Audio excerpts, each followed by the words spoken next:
Hay una llamada telefónica que duró 47 minutos y que cambió para siempre la historia de las dos familias más poderosas del espectáculo mexicano.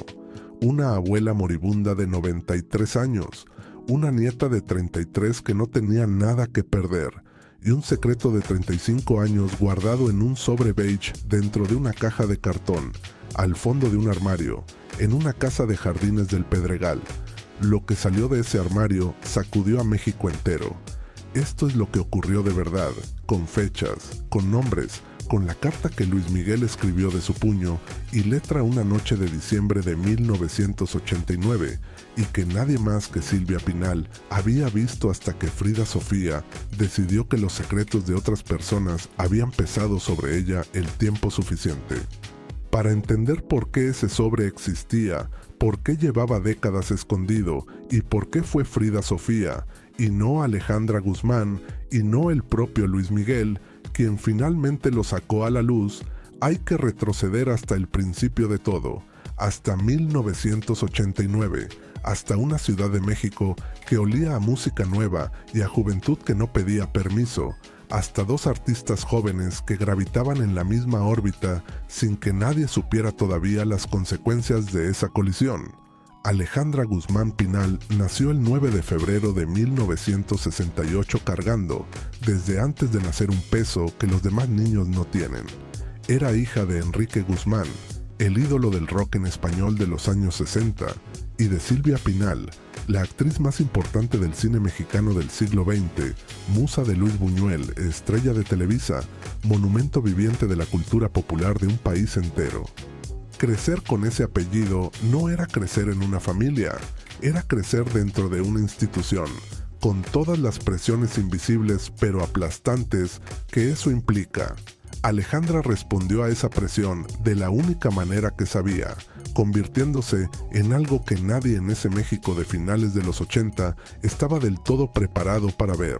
Se tiñó el cabello de rojo, se subió al escenario en cuero ajustado, dijo en las entrevistas lo que ninguna otra artista mexicana de su generación se atrevía a decir. Era escandalosa de manera deliberada, libre de una forma que todavía incomodaba a sectores enteros del país, y era, por debajo de toda esa armadura de rebeldía ensayada, una mujer joven que simplemente quería ser vista como ella misma, no como la hija de, no como la nieta de, sino como Alejandra. Esa búsqueda la hacía vulnerable de una manera que muy pocos entendían y que ella misma probablemente no medía del todo. Luis Miguel Gallego Basteri tenía 19 años en 1989 y ya era el artista más vendido de habla hispana del planeta. Había llegado a México siendo un niño prodigio desde San Juan, Puerto Rico, nacido el 19 de abril de 1970 de padre español y madre italiana, y se había ido convirtiendo, disco tras disco, en un fenómeno sin precedentes en la historia de la música latina. Era guapo, de una manera que parecía diseñada por algún arquitecto del entretenimiento, con los ojos claros, la mandíbula perfecta, el cuerpo que llenaba un escenario sin necesidad de decir una palabra. Era, sobre todo, inaccesible. No daba entrevistas profundas, no hablaba de su vida privada, no explicaba nada. Era el sol de México, y el sol no se explica, simplemente brilla. Detrás de esa imagen había, sin embargo, una historia privada que la industria había ayudado a construir con una precisión casi artesanal, y en el centro de esa historia estaba su padre, Luis Rey Gallego, productor musical, manipulador genial, figura oscura que le había enseñado desde la infancia que las relaciones sentimentales son transacciones, que las mujeres son conquistas y que los sentimientos son debilidades que un artista no puede permitirse en público. Luis Miguel absorbió esa lección y durante años la aplicó con la eficiencia de quien no conoce otra manera de funcionar. Los dos artistas se cruzaron de manera significativa en los estudios de grabación de Fonovisa en la Ciudad de México durante los primeros días de marzo de 1989. Luis Miguel terminaba las últimas pistas de su siguiente álbum. Alejandra preparaba material nuevo. Los pasillos de esos estudios eran estrechos, perfumados de café negro y cigarrillos, iluminados con esa luz amarillenta y tenue que tienen los espacios donde la creatividad trabaja hasta las 3 de la mañana. Fue en uno de esos pasillos donde ambos artistas tuvieron una conversación que duró más de 2 horas sentados en el suelo, apoyados contra la pared, riendo de algo que nadie más escuchó, según el testimonio posterior de un técnico de sonido que trabajó en esas sesiones y que habló décadas después bajo seudónimo con medios de farándula. Lo que siguió a esa primera noche fue algo que la industria del espectáculo mexicano describe con eufemismos cuidadosos: una situación, un vínculo que los dos protagonistas gestionaron con la discreción que sus equipos exigían, pero que dejó rastros, porque todas las cosas reales dejan rastros. Una mirada demasiado larga en una alfombra roja, un billete de avión pagado en efectivo, una habitación de hotel reservada a nombre de un asistente. Una noche que varios testigos recuerdan, pero ninguno había querido nombrar en voz alta en décadas. Lo que complica esta historia desde el principio es que Luis Miguel no llegaba solo a ese contexto. Mantenía en ese tiempo un vínculo con Stephanie Salas, actriz, cantante y nieta también de Silvia Pinal, lo que la convertía en sobrina de Alejandra Guzmán. Era ya de entrada una situación de una geometría familiar incómoda que se volvería infinitamente más complicada en los meses que siguieron. El entorno de Luis Miguel era para entonces una maquinaria perfectamente engrasada de control de imagen. Su padre Luisito Rey todavía ejercía en 1989 una influencia significativa sobre los movimientos del artista, aunque la relación entre ambos ya mostraba las primeras fracturas de lo que terminaría siendo una ruptura total y dolorosa. Luisito Rey entendía el espectáculo como un juego de poder y trataba la vida privada de su hijo como un activo más de la empresa familiar. Cuando se enteró de la situación con Alejandra Guzmán, su reacción fue calculada y fría. No la prohibió, la administró. La historia que se viene podría parecer de telenovela si no fuera porque todas las fechas son reales, todos los nombres son verificables y las consecuencias llegaron en forma de prueba de ácido desoxirribonucleico con un resultado del 99.97% de compatibilidad. Pero eso ocurre mucho después. Primero hay que entender lo que sucedió en agosto de 1989 y por qué ese momento dividió esta historia en dos mitades que tardarían 35 años en volver a juntarse. Alejandra Guzmán descubrió en los primeros días de agosto de 1989 que estaba embarazada. Tenía 21 años. La noticia cayó sobre ella con el peso particular de algo que no tiene una palabra exacta en ningún idioma, porque no era solo miedo, no era solo alegría confusa, no era solo el pánico de una carrera recién despegada. Era todo eso simultáneamente, multiplicado por el peso de apellidos que no le pertenecían solo a ella, por una familia que era una institución nacional, por una industria que en ese momento específico de su historia no tenía ningún protocolo para gestionar a una rockera embarazada del artista latinoamericano más famoso del planeta. La primera persona a quien Alejandra se lo dijo no fue Luis Miguel, fue su madre. Silvia Pinal recibió la noticia un miércoles a las 11 de la mañana, sentada en el sillón de su camerino en el foro de Televisa. No lloró, no gritó, no recriminó. Era una mujer que había vivido suficiente como para saber que la vida rara vez pregunta antes de complicarse. Se levantó del sillón, caminó hacia la ventana y permaneció en silencio durante un tiempo que a Alejandra le pareció eterno. Luego se volvió hacia su hija y pronunció las 4 palabras que definen a las mujeres de ese mundo cuando la realidad golpea sin anuncio. ¿Qué quieres hacer? Esa pregunta no era retórica ni tenía trampa. Era, en la boca de Silvia Pinal, la única pregunta que importaba, hecha desde un lugar de amor que en esa familia raramente se mostraba sin distancia profesional, sin la película protectora que la fama pone siempre entre las personas y sus propios sentimientos. Alejandra no supo responder ese día. Tardó varios días más en saber qué quería. Luis Miguel recibió la noticia por teléfono. Era el 14 de agosto de 1989, Un lunes, poco antes de la medianoche, cuando estaba en su suite del Hotel Camino Real de la Ciudad de México, preparándose para un viaje a Los Ángeles programado para el día siguiente. Según lo que relataría años después uno de sus asistentes más cercanos de esa época, en testimonios que circularon fragmentados entre medios de farándula entre 2020 y 2022, la llamada duró exactamente 12 minutos. Luis Miguel no habló casi, escuchó. Y cuando Alejandra terminó de hablar, él dijo únicamente, necesito tiempo, y colgó. No era crueldad, aunque lo pareciera desde afuera.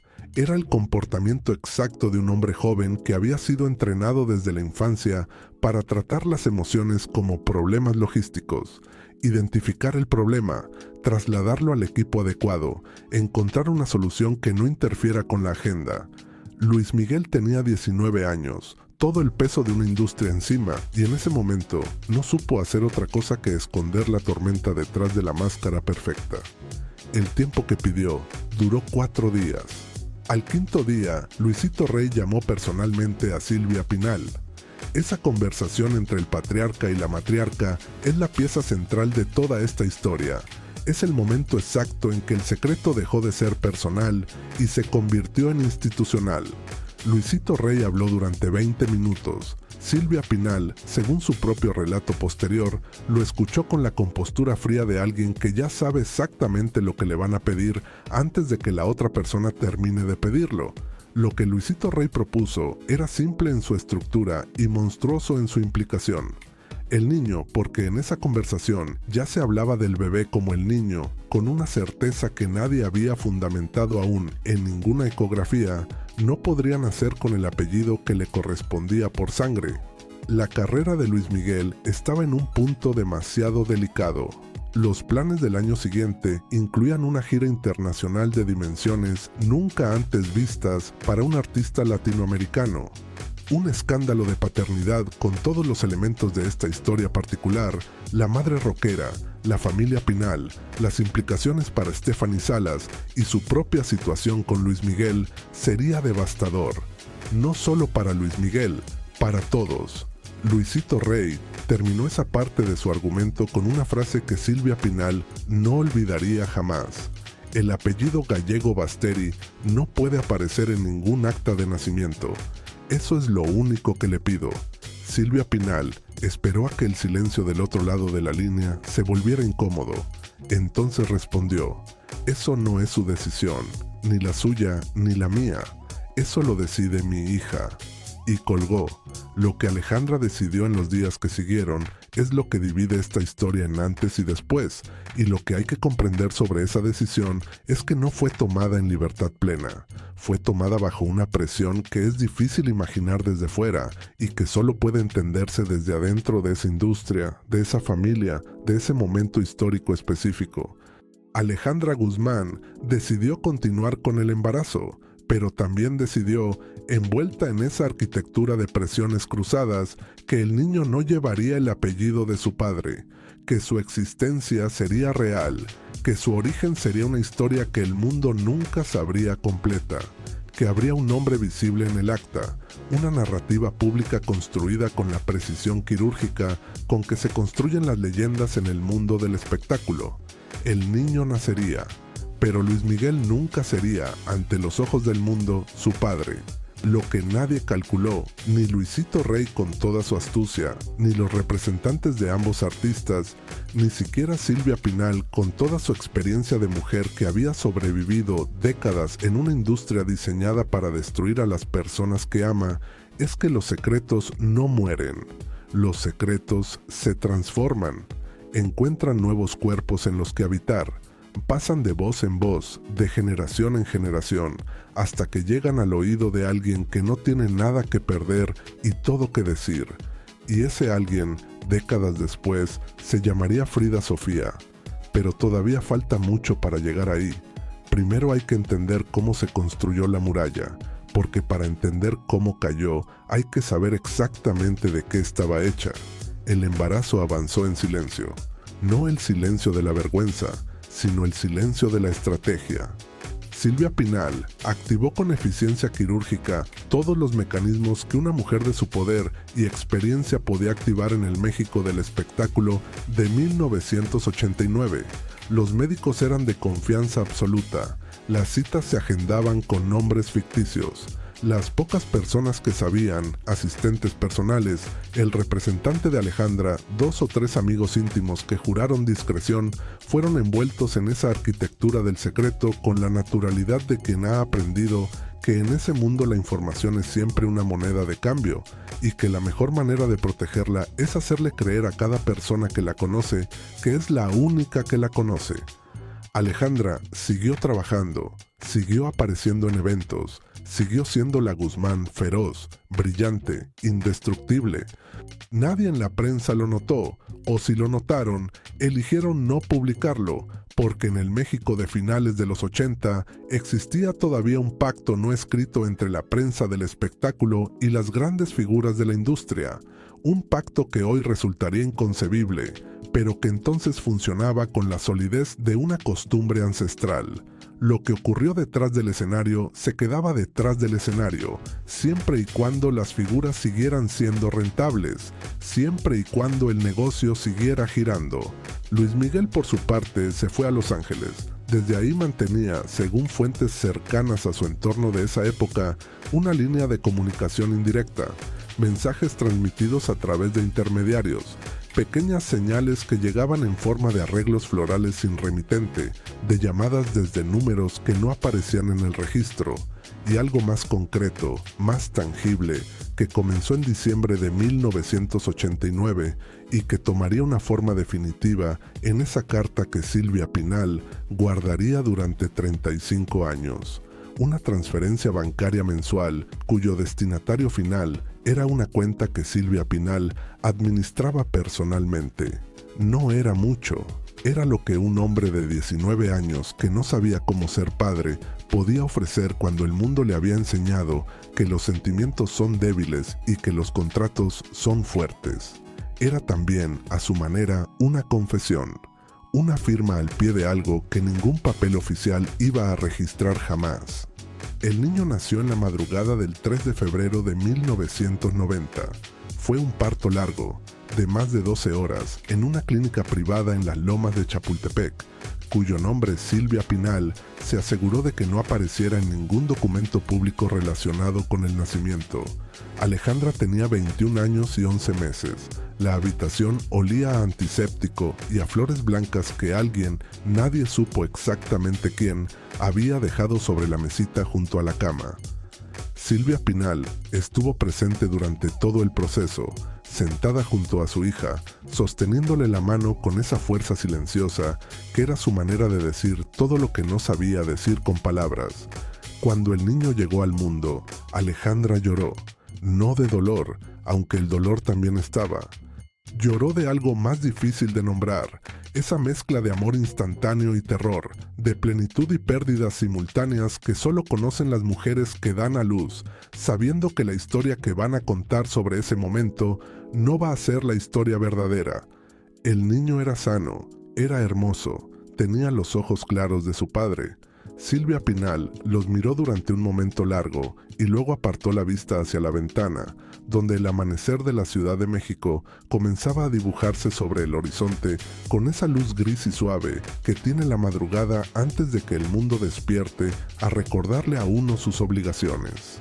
El acta de nacimiento fue el primer documento de una vida construida sobre una ficción.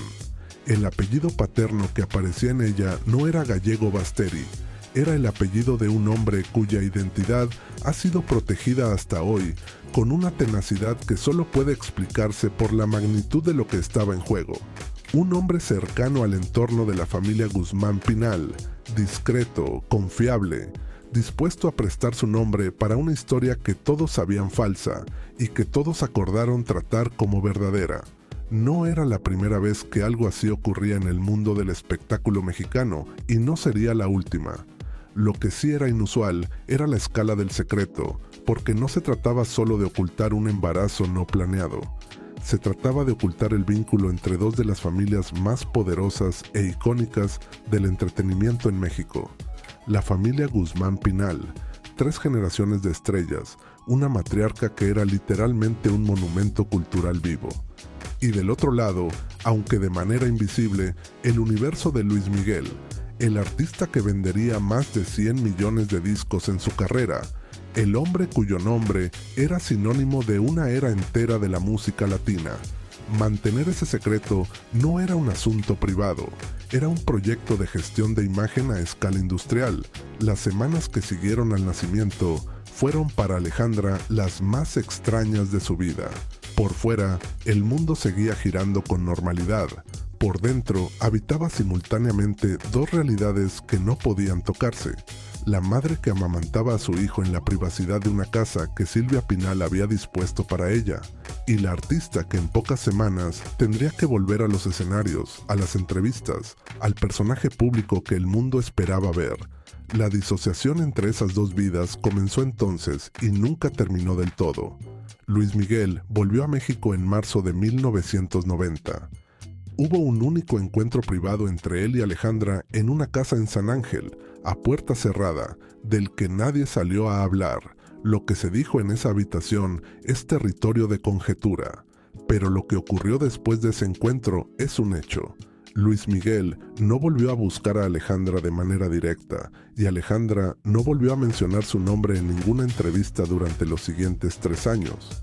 En una época en que todo el mundo en la industria parecía estar mencionando constantemente el nombre de Luis Miguel, ese silencio decía algo. En el mundo del espectáculo, el silencio siempre dice algo.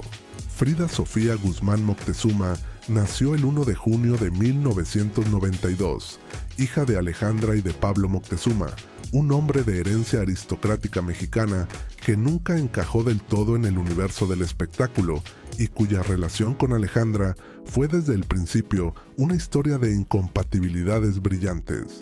Frida creció siendo la niña más fotografiada del mundo del espectáculo mexicano sin haber pedido serlo. Creció bajo el sol artificial de los flashes, con una madre que era un mito andante y una familia extendida que funcionaba más como un consorcio de poder que como un hogar. Y Frida, desde muy pequeña, aprendió a observar, a escuchar lo que los adultos creían que ella no podía entender, a guardar información que nadie le había pedido que guardara. Fue precisamente esa capacidad de observación, desarrollada en la soledad particular de ser una niña invisible dentro de una familia hipervisible, lo que años después la convertiría en la persona más peligrosa del mundo del espectáculo mexicano. No porque tuviera poder económico, no porque tuviera un ejército de abogados, sino porque tenía algo mucho más demoledor, la verdad, y estaba dispuesta a usarla. Lo que Frida percibía en esos años de infancia no era el secreto en sí. No tenía los datos, no tenía la cronología, no tenía los nombres, pero percibía sus efectos secundarios con una claridad que desconcertaba a los adultos. La manera en que su madre se tensaba físicamente en determinadas conversaciones. La manera en que ciertos temas nunca aparecían en la mesa familiar, aunque su presencia era tan densa como si estuvieran sentados ahí. La manera en que su abuela Silvia Pinal miraba a veces al niño, su medio hermano, aunque Frida no sabía aún que lo era en todos los sentidos, con una expresión que no era solo amor de abuela, sino algo más complejo, más pesado, más cargado de historia. Frida acumulaba esos fragmentos sin saber exactamente qué eran, como quien junta piezas de un rompecabezas sin tener la imagen de referencia. Y el rompecabezas crecía año tras año. El año 1993 trajo el primer intento serio de que el secreto saliera a la luz.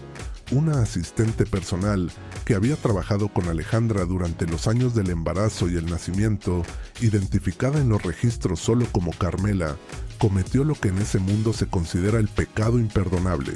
No habló con la prensa, no habló de manera pública, habló con una persona equivocada en una cena privada, después de más copas de vino de las recomendables, con el alivio de quien ha cargado demasiado tiempo un secreto demasiado pesado. Lo que Carmela contó llegó a través de una cadena de 3 personas a los oídos de un productor y periodista de espectáculos que trabajaba para una revista de circulación nacional. Este periodista verificó lo que pudo. Encontró suficiente como para publicar, escribió el artículo y se lo llevó a su editor. Y entonces ocurrió algo que en el México de 1993 todavía era perfectamente posible. Alguien llamó al editor antes de que el artículo se publicara. Alguien con peso suficiente como para que el editor leyera el artículo completo, lo mirara durante un momento y luego lo guardara en un cajón del que nunca volvió a salir. Carmela fue despedida esa misma semana. El artículo jamás se publicó y El Secreto, herido pero vivo, siguió respirando. Lo que nadie calculó es que los secretos heridos sangran hacia adentro y que esa sangre interior, invisible para el mundo, es exactamente lo que eventualmente destruye todo desde las raíces. Alejandra Guzmán comenzó a beber más de lo que bebía. Luis Miguel, desde la distancia de su propia leyenda, grabó álbum tras álbum que vendieron decenas de millones de copias y lo convirtieron en el artista más escuchado de habla hispana del planeta. El niño crecía sin saber quién era su padre. Y Frida Sofía, año tras año, fue acumulando en algún lugar profundo de su memoria esos fragmentos de conversaciones interrumpidas, esas miradas que pesaban demasiado, esos silencios que tenían forma, hasta que un día ya no cupieron más en ese lugar profundo y empezaron a salir. Para 1995, El Secreto del hijo de Alejandra Guzmán y Luis Miguel había cumplido 5 años de vida y había sobrevivido todo lo que los secretos frágiles no sobreviven. Lo que lo mantuvo vivo durante décadas no fue solo el miedo, porque el miedo por sí solo tiene fecha de caducidad. Las personas eventualmente se cansan de tener miedo y hacen cosas impredecibles. Lo que mantuvo vivo El Secreto fue algo más sofisticado y más difícil de desmantelar. Una red de intereses entrelazados en la que cada persona que sabía la verdad tenía exactamente las razones correctas para no hablarla. Los asistentes dependían económicamente de las figuras a quienes protegían. Los periodistas que habían olido la historia sabían que publicarla sin pruebas sólidas era un suicidio profesional, en un México donde los abogados de las grandes familias del espectáculo eran tan poderosos como sus clientes. Y los propios protagonistas, Alejandra, Luis Miguel, Silvia Pinal, habían construido sus vidas públicas sobre una versión de los hechos que ya era inseparable de sus identidades. Cambiarla habría significado demoler algo mucho más grande que un secreto. Habría significado demolerse a sí mismos.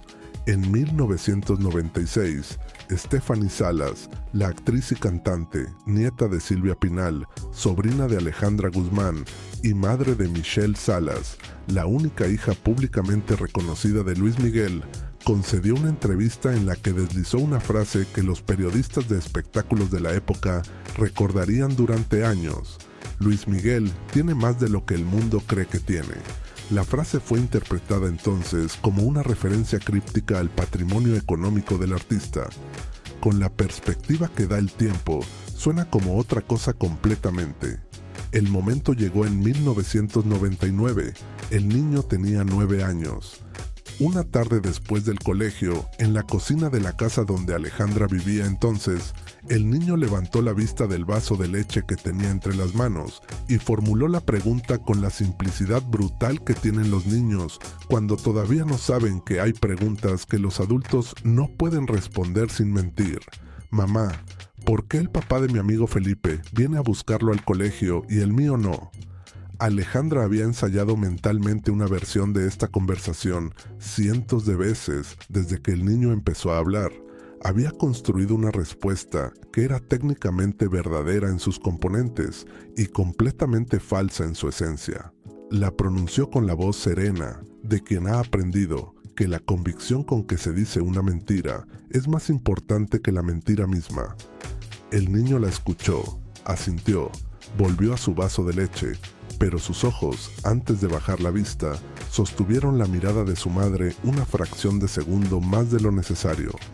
Y en esa fracción de segundo, Alejandra supo que el tiempo de las respuestas fáciles se estaba acabando. Las primeras grietas visibles en la superficie del secreto comenzaron a aparecer a principios de los años 2000, impulsadas por una fuerza que nadie había anticipado correctamente: Internet.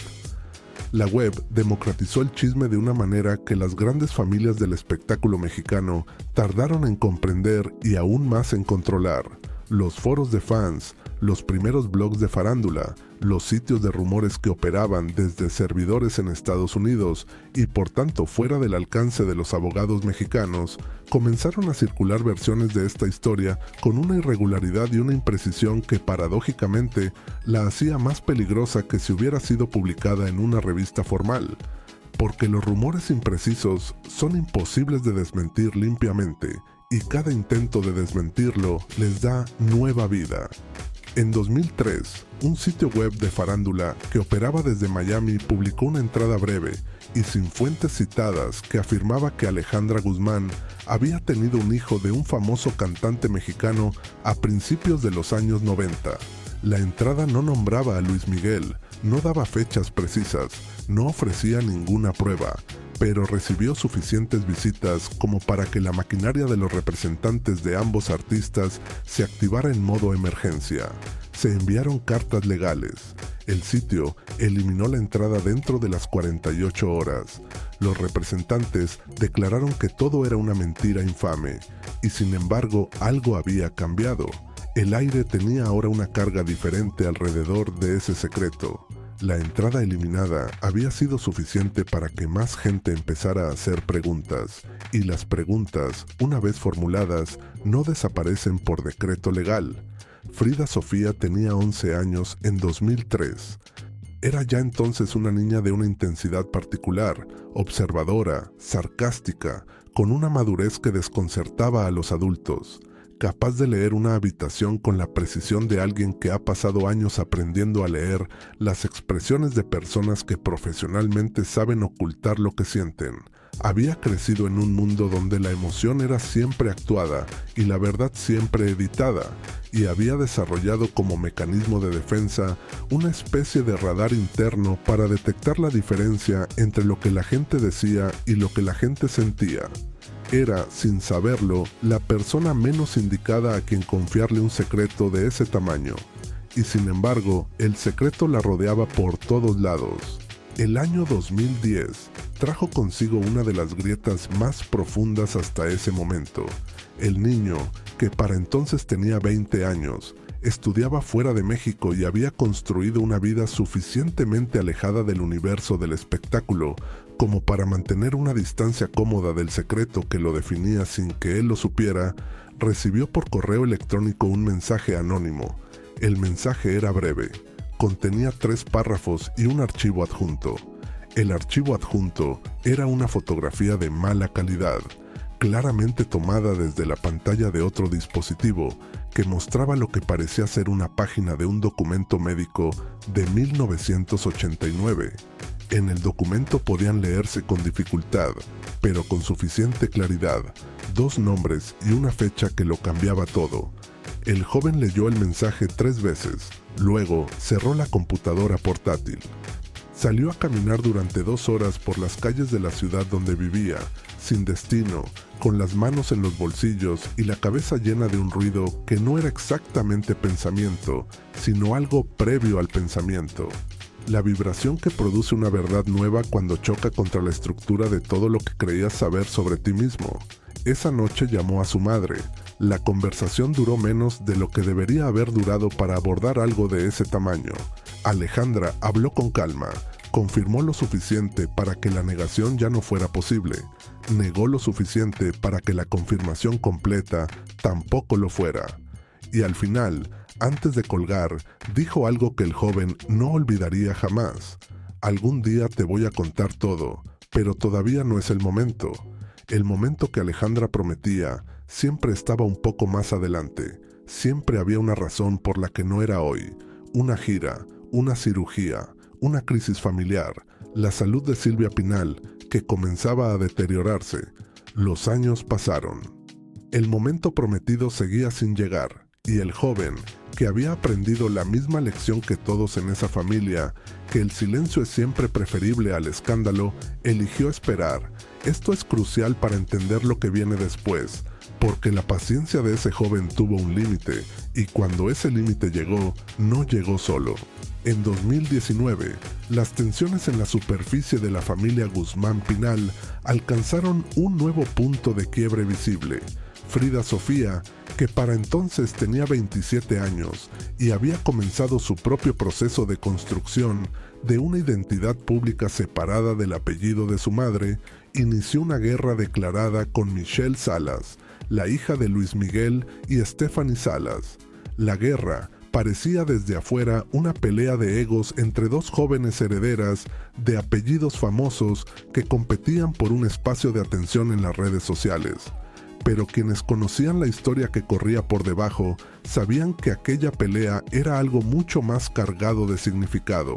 Era Frida Sofía acercándose, sin saberlo del todo, al perímetro de la verdad que nadie le había contado completa. Sus ataques a Michelle Salas eran, en el análisis posterior, los ataques de una joven que intuía que entre ella y esa otra joven había un vínculo que nadie le había explicado y que la irritaba precisamente porque no podía nombrarlo. La familia intentó apagarla. Alejandra le respondió a quien le pedía que controlara a su hija con una frase que revelaba todo el agotamiento de una mujer que llevaba décadas cargando demasiado. ¿Con qué autoridad moral me pides eso?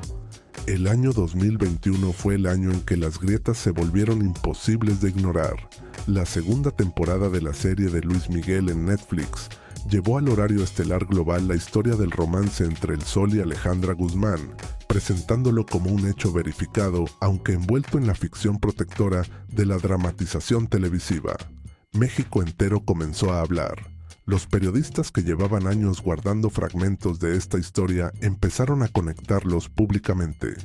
Frida Sofía reaccionó al rumor con una intensidad que superó con creces lo que la situación parecía requerir.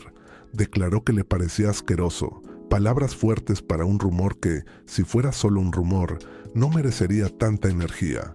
Pero Frida Sofía ya sabía para ese momento más de lo que estaba diciendo. La llamada de su abuela estaba todavía 3 años en el futuro, pero el proceso de derrumbe ya había comenzado. Los ladrillos de la muralla llevaban años soltándose de uno en uno, silenciosamente en la oscuridad. Y debajo de la muralla, el secreto esperaba con la paciencia infinita de las verdades que saben que su momento siempre llega. Hay un momento preciso en que una verdad deja de ser un secreto y se convierte en una detonación. No importa cuántos años haya esperado, no importa cuántas capas de silencio la cubran, no importa cuántas personas poderosas hayan conspirado para mantenerla enterrada. Llega ese momento, a veces en forma de llamada telefónica, a veces en forma de documento, a veces en forma de una mujer de 33 años que ha decidido que ya no tiene nada que perder, y entonces todo lo que fue construido con tanto esfuerzo durante tanto tiempo se derrumba en cuestión de horas, con la violencia silenciosa de algo que siempre supo que iba a caer. Octubre de 2024, Silvia Pinal, la gran dama del cine mexicano, la matriarca de una dinastía construida sobre el talento y los secretos en proporciones iguales, estaba muriendo. No era una muerte súbita ni inesperada. Tenía 93 años, una vida que había contenido más que la de 10 personas ordinarias juntas, y un cuerpo que había llegado finalmente al límite de lo que puede resistir incluso el espíritu más indomable. En las semanas previas a su fallecimiento, ocurrido el 28 de noviembre de 2024, Silvia Pinal realizó lo que su familia describió públicamente como despedidas íntimas. Llamadas, visitas, momentos de una honestidad que la proximidad de la muerte hace posible de una manera que la vida cotidiana casi nunca permite.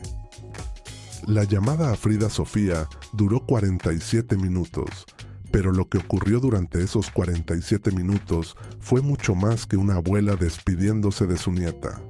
Fue la transmisión deliberada, consciente y cronológicamente ordenada de una verdad que Silvia Pinal había decidido que no se iría con ella a la tumba, porque Silvia Pinal, que había callado durante décadas por amor a su hija, por protección de su familia, por respeto a las reglas no escritas de una industria que había sido toda su vida, decidió en las últimas semanas de su existencia que el silencio ya no era una forma de amor, que el silencio a esas alturas era simplemente una forma de complicidad con una injusticia.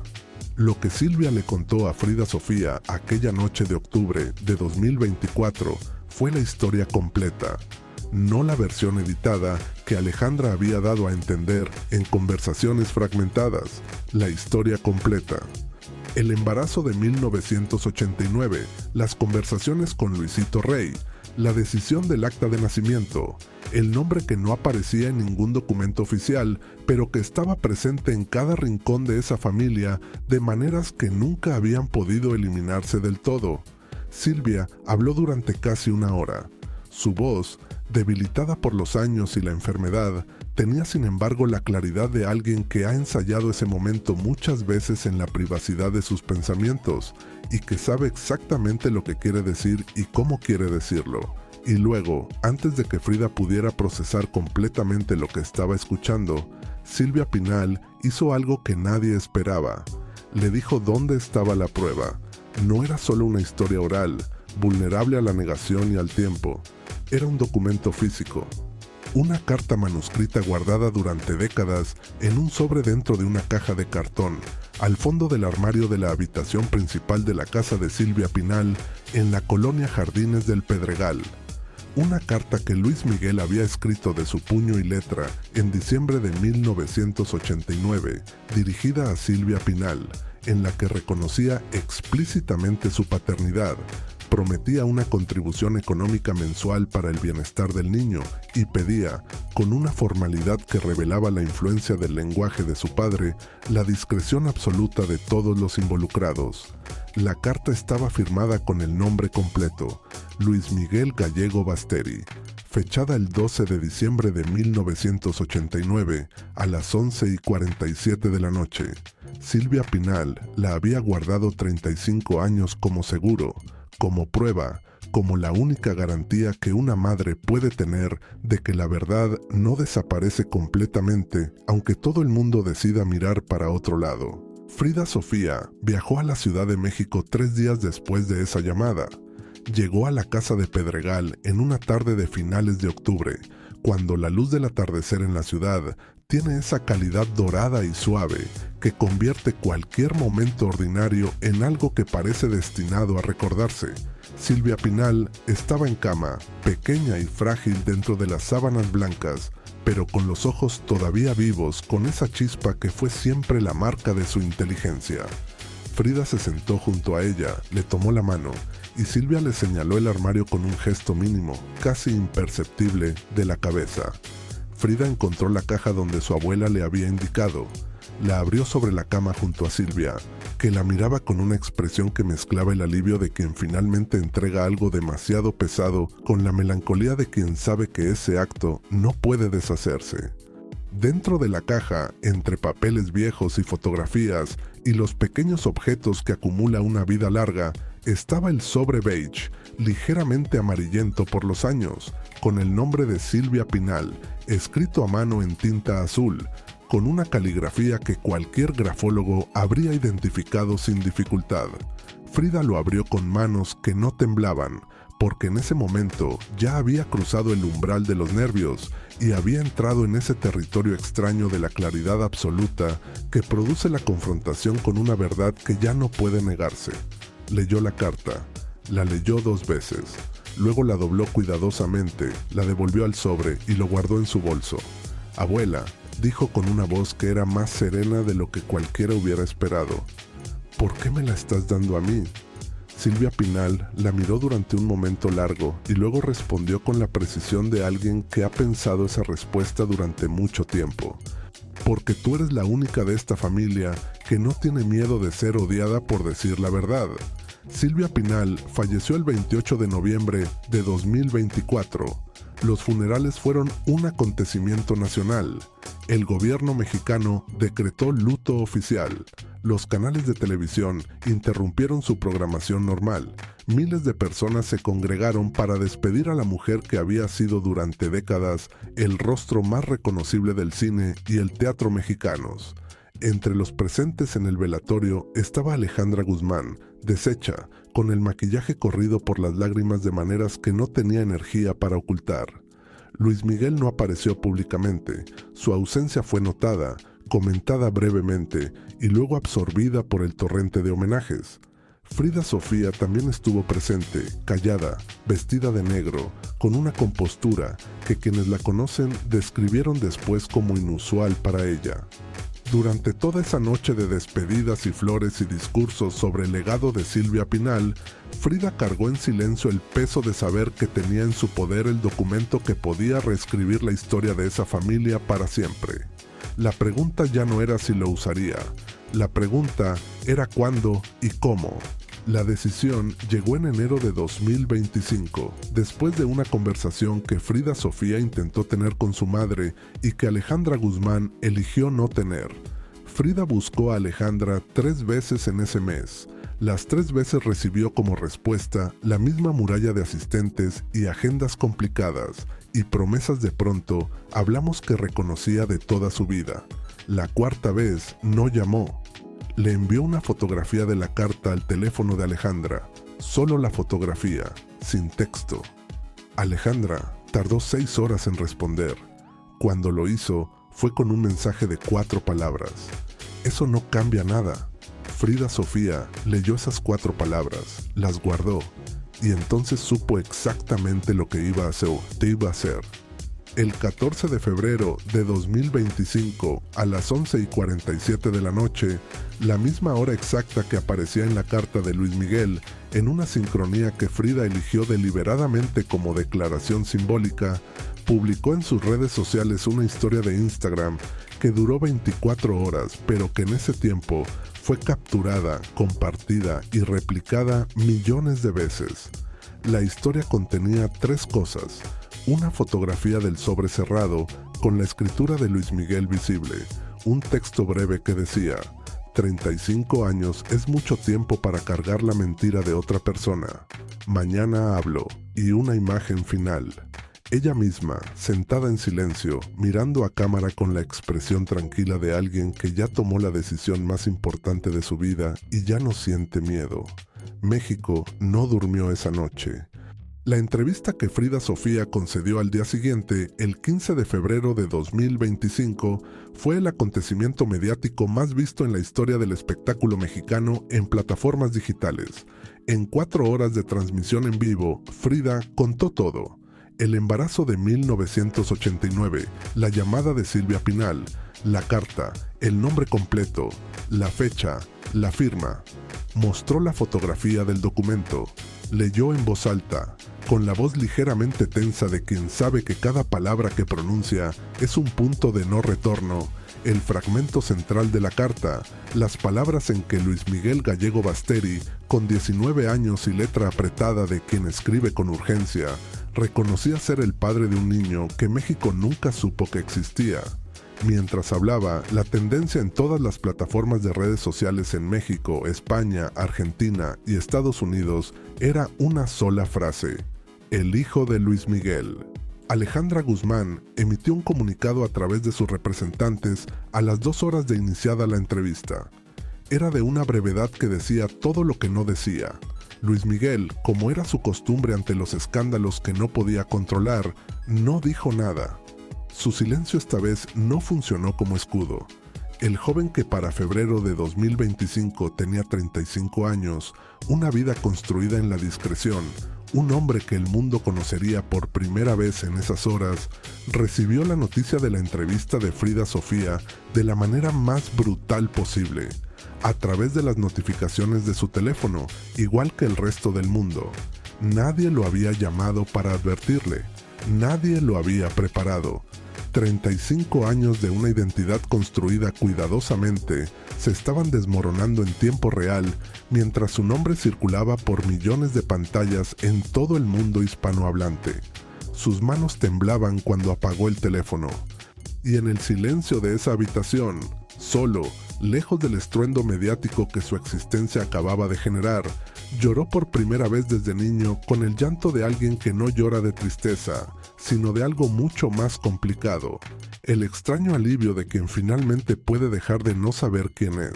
Los resultados de la prueba de ácido desoxirribonucleico, realizada en una clínica privada en la Ciudad de México, bajo supervisión de un notario público y con testigos de ambas partes, se hicieron públicos el 3 de marzo de 2025. La compatibilidad era del 99.97%. El número que México había estado esperando, el número que convertía la historia de Frida Sofía en algo que ya no podía ser negado, ni relativizado, ni archivado en un cajón, fue leído en voz alta por el propio notario frente a cámara en una transmisión vista en directo por más de 4 millones de personas. Y en algún lugar de la Ciudad de México, en la mansión de un artista que llevaba 35 años cargando el peso más extraño que puede cargar una madre, el peso de amar a un hijo con toda el alma mientras le niega la mitad de su origen, Alejandra Guzmán recibió esa noticia en silencio. Su voz se quebró cuando finalmente habló, y lo que dijo cambiaría todo lo que faltaba por cambiar. Alejandra Guzmán guardó silencio durante 3 semanas después de la publicación de los resultados del ácido desoxirribonucleico. 3 semanas en que el mundo del espectáculo mexicano hervía con opiniones, análisis, declaraciones de terceros, programas especiales, expertos en genética familiar entrevistados en televisión abierta, psicólogos hablando sobre el impacto del secreto en los hijos no reconocidos, periodistas que llevaban años guardando fragmentos de esta historia y que finalmente podían conectarlos en público. 3 semanas en que el nombre de Luis Miguel fue pronunciado en relación con esta historia más veces que en cualquier otro momento de los últimos 20 años. Y Luis Miguel, fiel a la única estrategia que había conocido siempre, no dijo una sola palabra. Fue el 24 de marzo de 2025 cuando Alejandra Guzmán rompió su silencio. No en un programa de televisión, no en una conferencia de prensa con abogados. Lo hizo en una publicación en sus redes sociales a las 3 de la madrugada, con la ortografía ligeramente imperfecta de alguien que escribe sin asistentes, sin representantes, sin nadie que revise el texto antes de que llegue al mundo. Era en eso absolutamente auténtica. Quizás la publicación más auténtica de toda su carrera. El texto reconocía que había cosas que hizo por amor y que el amor no alcanzó a justificar, que había decisiones tomadas siendo muy joven que no le habría hecho a nadie si hubiera tenido entonces la mitad de la fuerza que tenía ahora, que lo que le hizo a su hijo no fue protegerlo, sino protegerse, y que no había manera de pedir perdón que fuera suficiente, solo podía pedir tiempo para intentarlo. La publicación fue vista 52 millones de veces en las primeras 24 horas. Nadie en toda la historia del espectáculo mexicano contemporáneo había visto jamás a Alejandra Guzmán pedir perdón de esa manera, con esa desnudez, con esa precisión en el reconocimiento de la falla. La mujer que había construido una carrera entera sobre la imagen de la indestructibilidad, eligió ese momento para mostrar lo que había debajo de toda esa armadura. Una mujer de 57 años que llevaba décadas cargando algo demasiado pesado y que finalmente había decidido soltarlo, aunque soltarlo doliera. Luis Miguel emitió su única declaración pública el 7 de abril de 2025, a través de un comunicado firmado por su equipo legal. Era un texto breve, cuidadosamente construido para decir lo necesario sin abrir ninguna puerta que pudiera generar consecuencias legales adicionales. Reconocía la existencia de una situación de carácter estrictamente privado que había sido manejada con decisiones equivocadas, tomadas hace muchos años en circunstancias muy complejas. Expresaba respeto por todas las personas involucradas y señalaba que cualquier proceso de reparación se llevaría a cabo de manera privada, fuera del escrutinio público, con el único objetivo del bienestar de las personas afectadas. No era suficiente, nadie esperaba que lo fuera, pero era algo. En la historia de Luis Miguel y su relación con las consecuencias de sus propias acciones, era honestamente algo que nadie había visto antes. La admisión, aunque fuera en el lenguaje aséptico de los comunicados legales, de que algo había ocurrido, de que las decisiones tomadas habían sido equivocadas, de que había personas afectadas cuyo bienestar importaba más que la imagen. El hombre que había pasado décadas convirtiendo el misterio en escudo había dado con ese texto minimalista su primer paso fuera del escudo. El paso era pequeño, la distancia que tenía que recorrer era enorme, pero el primer paso es siempre el más difícil de dar. El encuentro entre Luis Miguel y su hijo, cuyo nombre completo, por decisión propia y respetada por todos los medios que cubrieron la historia, no se hace público en este relato, ocurrió el 3 de mayo de 2025 en una propiedad privada en las afueras de la Ciudad de México. No había cámaras, no había periodistas, no había representantes ni abogados en la habitación, aunque los había en las habitaciones contiguas, porque esas son las costumbres del mundo en que estos hombres existen. Solo dos personas, un hombre de 55 años con el peso de una leyenda construida sobre la negación, y un hombre de 35 años que había construido su identidad sobre una historia incompleta, y que finalmente, después de décadas, tenía delante a la persona que podía completarla. La conversación duró 4 horas. Nadie sabe exactamente qué se dijeron, y nadie sabrá jamás exactamente qué se dijeron, porque ese es uno de los pocos espacios que esta historia, tan brutalmente expuesta al mundo en tantos de sus aspectos, se merece conservar en la intimidad. Lo que trascendió a través de personas cercanas a ambos que hablaron días después fue que Luis Miguel llegó con una carpeta. Dentro de la carpeta había documentos, registros bancarios de las transferencias realizadas desde 1989 hasta principios de los años 2000. Una carta nueva escrita a mano que ninguna fuente ha reproducido en su totalidad, y algo inesperado que hizo llorar al joven cuando lo vio. Una fotografía tomada en la clínica de Lomas de Chapultepec en las primeras horas del 3 de febrero de 1990, con una cámara analógica.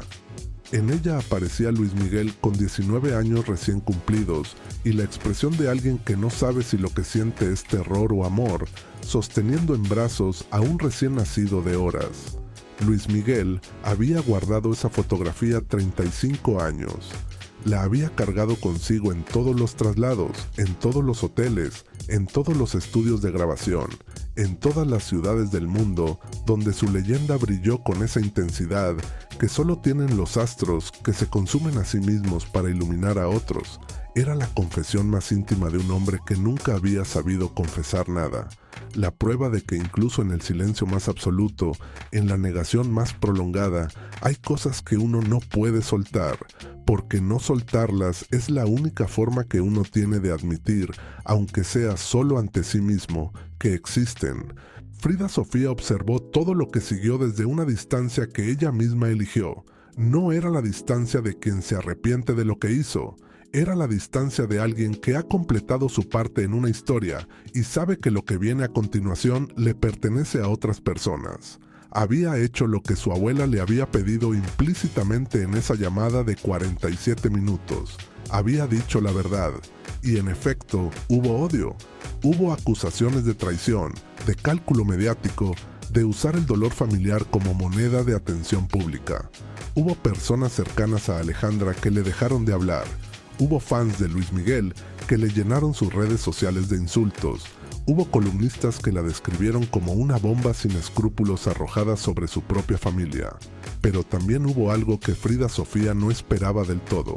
Algo que llegó con una fuerza que la desestabilizó de una manera más profunda que el odio: la gratitud.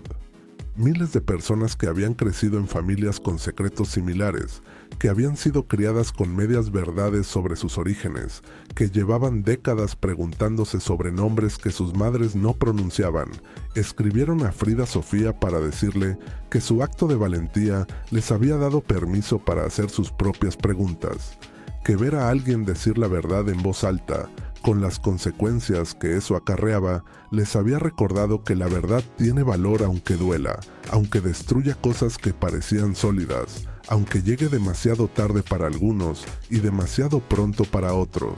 El impacto de esta historia en la conversación pública mexicana fue inmediato y duradero. El debate sobre el reconocimiento de la paternidad, los hijos no reconocidos y los secretos de familia en el mundo del espectáculo alcanzó una visibilidad sin precedentes. La organización civil, Derecho a Saber, dedicada a defender el acceso de los hijos a la información sobre su origen biológico, reportó un incremento del 300% en las consultas recibidas durante los 3 meses siguientes a la revelación de Frida Sofía. Varios legisladores retomaron un proyecto de ley que llevaba años estancado en el Congreso mexicano, una iniciativa para garantizar el acceso gratuito a pruebas de ácido desoxirribonucleico para personas que buscaran establecer vínculos biológicos y para obligar el registro de pruebas de paternidad en casos de disputa. El proyecto fue aprobado en octubre de 2025. La ley lleva el nombre informal de Ley del Derecho al Origen. Nadie la llamó así oficialmente. Todos saben por qué se llamó así. En México, de acuerdo con datos del Instituto Nacional de Estadística y Geografía reportados en 2024, aproximadamente el 38% de los nacimientos registrados corresponden a madres solteras, y de ese porcentaje, menos del 40% tiene al padre biológico reconocido en el acta de nacimiento. Son millones de personas creciendo con la misma pregunta que creció durante décadas en el corazón de un niño cuya madre era una leyenda y cuyo padre era el Sol de México. Personas que merecen respuestas, que tienen derecho a saber de dónde vienen, que no deberían necesitar que su media hermana irrumpa en el escándalo público para obtener lo que les pertenece por derecho y por sangre. La relación entre Frida Sofía y Alejandra Guzmán sigue siendo, a principios de 2026, un proceso en construcción. No hay reconciliación completa, ni la habrá pronto, porque las reconciliaciones completas son el territorio de las películas y esta es la vida real, donde el daño tiene capas y el perdón también las tiene. Pero hay contacto, hay conversaciones que duran más que los mensajes de 4 palabras. Hay 2 mujeres que se están conociendo quizás por primera vez, sin la mediación del secreto entre ellas. Alejandra Guzmán cumplió 58 años en febrero de 2026 y declaró públicamente, con la voz de alguien que ha aprendido a hablar sin las protecciones que usaba antes, que tiene fe en que el tiempo les dará a las 2 lo que las 2 necesitan. El momento en que hablar sea más natural que callar. Frida Sofía, por su parte, declaró en enero de 2026 que extraña a su madre. 2 palabras simples, directas, sin adorno y sin trampa, que en boca de una mujer que había pasado años construyendo una identidad pública sobre la confrontación con esa misma madre, sonaron como el principio de algo. No como un final, como un principio. Y Luis Miguel Gallego Basteri, el Sol de México, el hombre que vendió más de 100 millones de discos, que llenó estadios en 5 continentes, que construyó una de las leyendas más duraderas de la música latina del siglo XX, tiene hoy, además de todo eso, algo que durante 35 años existió solo en la oscuridad de un secreto guardado en un sobre beige, en el armario de una mujer extraordinaria que ya no está. Un hijo al que puede mirar a los ojos. No es un final fácil, no es un final bonito en el sentido convencional de la palabra, es un final honesto, que es siempre el único tipo de final que dura. Un final construido sobre la verdad de una joven de 33 años que recibió una llamada de 47 minutos de su abuela moribunda y decidió que las promesas que se hacen a los muertos son las únicas que no se pueden romper sin consecuencias. La última imagen de esta historia pertenece a una tarde de septiembre de 2025, en un parque sin nombre, en una colonia sin glamour de la Ciudad de México, lejos de los estudios de televisión y las alfombras rojas y los flashes que han iluminado a todos los protagonistas de esta historia durante décadas. Un hombre de 35 años camina junto a un hombre de 55. No hablan. Caminan en silencio por una avenida bordeada de jacarandas que ese mes de septiembre todavía conservan algo del color violeta que las hace inolvidables en primavera. El hombre mayor tiene las manos en los bolsillos y la vista al frente, con esa postura que el mundo aprendió a asociar con la distancia y que hoy, vista desde cerca, parece más bien la postura de alguien que está aprendiendo a estar presente. El hombre joven le dice algo en voz baja, solo una frase breve. El hombre mayor se detiene, se vuelve hacia él y por primera vez en 35 años sonríe con una sonrisa que no es la sonrisa del escenario, no es la sonrisa del personaje, no es la sonrisa del sol. Es simplemente la sonrisa de un hombre que acaba de escuchar por primera vez en su vida que alguien lo llama papá. Las jacarandas siguen cayendo sobre el asfalto. La Ciudad de México sigue moviéndose, indiferente y magnífica, sin saber que en ese parque sin nombre acaba de ocurrir algo que tomó 35 años llegar y que contra todo pronóstico llegó porque los secretos no mueren, se transforman. Y cuando finalmente encuentran la voz correcta para salir al mundo, no destruyen, liberan. Ahora te pregunto a ti que estás viendo esto, si tú supieras algo así sobre tu propia familia, ¿lo callarías o lo dirías? ¿Cuánto tiempo puede pedirle una madre a un hijo que cargue el silencio de ella? ¿Y qué dice de nosotros como sociedad el hecho de que haya millones